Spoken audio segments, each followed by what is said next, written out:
Well, hello there, beautiful people. My name's Innocentia Chuzu Chamberlain, and I am glad to have been invited to speak on this platform today. My story, where does it start? I believe my story started from conception, I guess, because I have reason to believe that people grow into who they are starting from what their genes say they are, and then later on their environmental aspect shapes them, the social aspect and all those. So my story begins when I was born to a mother who was a grade 11 high school dropout, and I did feel it growing up with her because she constantly was so low self-esteem, but also she felt like she didn't belong. She felt a lot of pressure from society to be more than who she really was. And later on, when I would go to school, my friends would ask me what my mother did for work, and I would tell them nothing. She stays at home. And I saw some delight in their expressions after they got my answer, that somehow this started to make me feel small, like they somehow were bigger than me and they were more worthy than I was. And this became very engraving to me. I started to have very low self-esteem, which was also a combination of the low self-esteem that I had inherited from my mother and maybe my father. And so growing up, I would see this stressful parenting. My mom was very jovial when she didn't think about any other things, but it would still come back to her to say, this is what you should be. You should make it in life. You should be somebody, because if you don't, look at my life. So she would encourage us a lot to go to school and be people, because from her experience, education was one of the only ways that one could be successful. And just growing up, this would be something that I constantly heard within the house. And so at the age of 12, I lost my mother. And it hit me. I remember being in boarding school at the time, and I remember being told, your mom is really sick, you have to go home and see her. And this was towards the end of the end of term exams, and I knew something was wrong. I knew the story wasn't really complete, because when I was going to school that term, I remember my mother complaining about so many things that she wasn't feeling really well, but I still had to go. So what had changed now that I should go home to see my mother who was very sick? There was some skepticism to that story. The whole journey, I got home, and before I got home, I got on a bus with an in-law of mine who had been to the market, because I grew up on a farm. And that day, the lady had come from our house going to the market to get some tomatoes, like a huge bag of tomatoes and onions. So I got on the same bus with her going back home, and this was a 12-year-old me who was traveling all by herself, so disoriented, trying to figure out what is this that is going on. Please God, let my mother be alive. If she is really sick, please comfort her and be there and heal her, because I really need her. I need her, because even going to boarding school, I never really wanted to, because I felt like I was always that child who really was attached to the parents, maybe because of how I was brought up, where there was a lot of scolding, a lot of spanking, a lot of all these things. I felt like I needed much more love and attention from these parents. And so I remember going back on that bus, praying so hard that some miracle happens for my mom. And so I got on that bus with the lady who said, oh, I'm glad you're back. Oh my goodness, what happened was really bad. I'm so sorry that you lost your mom. And she had no idea that I wasn't told that my mom had passed. And I sat there on a bus asking myself, is she joking? Should I cry? Or what am I supposed to do with what she told me in the middle, in a bus? I didn't want to look like I was insane or something, but this lady had just given me news that was very, very disturbing. So I sat there telling myself, I hope she's wrong about it. And then she told me that the tomatoes and onions, I think it was about 20 kgs of tomatoes and 20 kgs of onions, was for the funeral.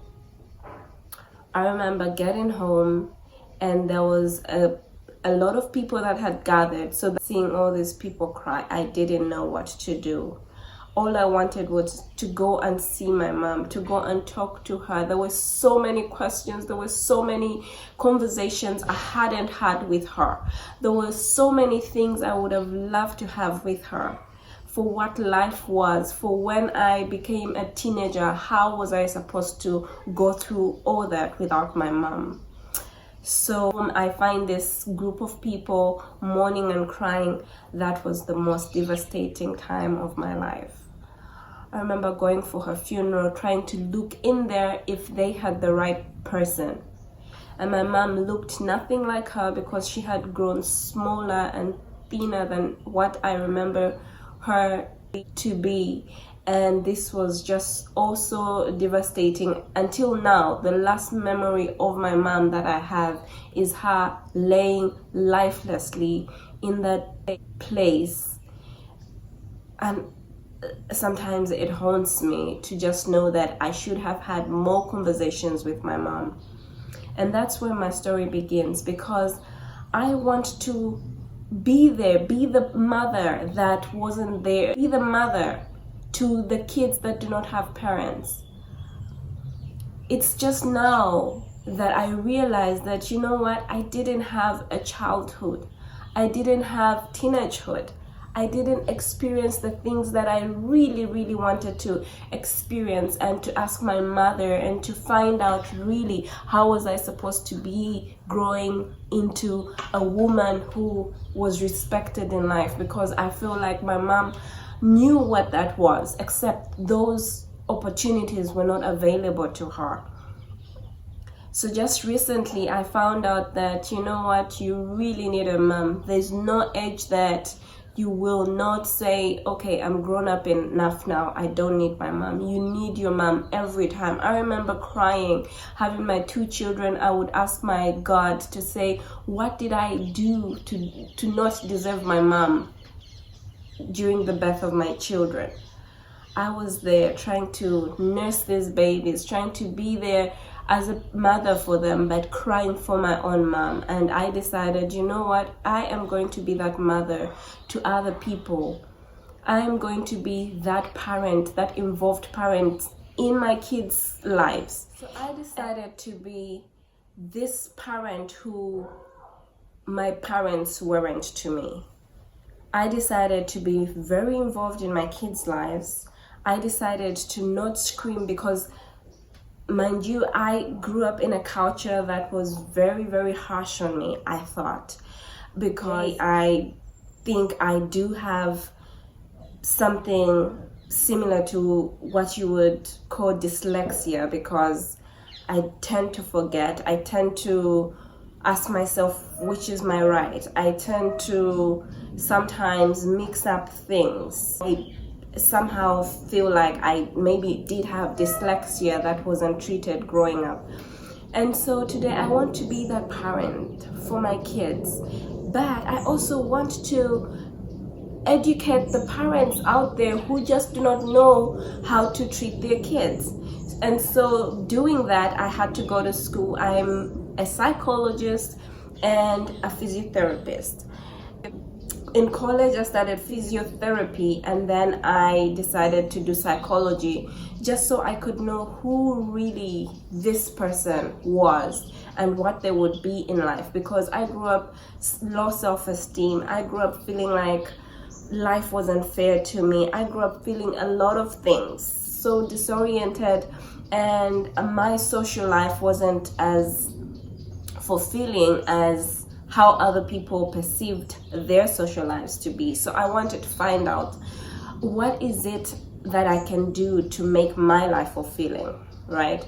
So I did study psychology, and I'm doing my master's in psychology, studying next year. But then what psychology has taught me is really a lot. The types of parenting, the parenting styles, and all these other things that come with how culture influences you, how your environment influences you. And using all those aspects that I've learned in psychology, I decided to mold myself into that one person that I really want to be, that I really want my children to experience, to know that this mom really cares for them. And I developed a platform where I could convey that, and it's known as Little Bites. And in that platform, I encourage healthy lifestyles. Being a psychologist and a physiotherapist means that I work with the body and the mind, mental stress, physical distress, and all those other physical and mental aspects. That's my specialty. And just growing up a little bit vulnerable just made me realize just how much more other people are vulnerable out there, and they need my voice, which is why I am so glad to have been invited on this platform to give my story and to let myself known out there to other people that we all have something to say that can change a life. I am so tormented by the number of deaths, suicide deaths, teenagers committing suicide. And it's young lives that we're losing to this. What are we doing wrong? Is it the parents? Is it the society? I am there. I'm like, I can say something about this. If I can change one person's life, I would die a happy person. So I decided to create this platform where I encourage other people to live a more fulfilling life without having this materialistic kind of mentality. If I have this, then maybe I'll be happy. If I own a house, if I own a car, I might be much more happy. Yes, I am fortunate enough to experience things that other people do not have, but I am also fortunate enough to show that even with those things, one cannot fully be happy if they do not work on their mental states, if their physical states are not in alignment. So that is what my platform is about, to educate women on that financial independent state, what to do in order to be financially independent. So with my businesses in Zambia, I help out with other people's education. I help out because when you're in a comfortable state, so many people will come to you to ask for school fees, to ask for medical fares or fees, to ask for so many things. And I am an empath, so I feel with them. But then I do not want to ask from my husband, who also supports me. So I decided, how can I be independent? How can I help without being a burden to my husband? So I decided to start a business. And I also grow things in my backyard, and I try to encourage people to use those modes, because I have seen just how much they can help financially, how much more you might have just because you have a backyard garden, because it's these little things that we don't know of that really strain our budgets. They strain our financial lives. So that is how, because I feel like with conservation farming, my mom could have done that. She could have done a lot more things without education. And so that's why I'm here. I learned that my voice is powerful enough to help serve the world, or at least just one person or two. That would mean a whole lot to me. Thank you so much for being here. Have a lovely evening, morning, or afternoon, wherever you are. It's bye from me.